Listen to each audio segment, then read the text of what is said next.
സംവൃതോകാരം. സംവൃതോകാരത്തെ പരാമർശിച്ച ആദ്യ വ്യാകരണ ഗ്രന്ഥം ലീലാതിലകമാണ്. കുറ്റിയലുകരം എന്നാണ് ലീലാതിലകം സംവൃതോകാരത്തിന് നൽകുന്ന പേര്.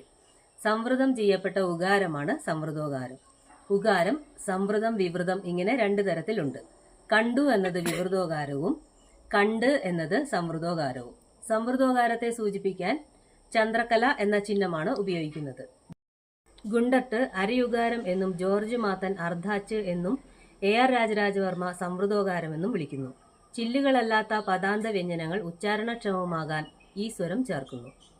സംവൃതോകാരം ആശ്രിത സ്വരമാണെന്നും അത് സന്ധിയിൽ ലോപിക്കുമെന്നും സംവൃതോകാരത്തിന് മാത്ര കുറവാണെന്നും തൊൽക്കാപ്യത്തിൽ പറയുന്നു. സ്വരം പരമായാൽ എന്നുവെച്ചാൽ സംവൃതോകാരത്തിന് ശേഷം സ്വരം വന്നാൽ പദാന്തത്തിലെ സംവൃതോകാരം സന്ധിയിൽ നിത്യമായി ലോപിക്കും എന്നും ഇതിന് അർദ്ധമാത്രയേ ഉള്ളൂ എന്നും ലീലാതിലകകാരൻ പറയുന്നു.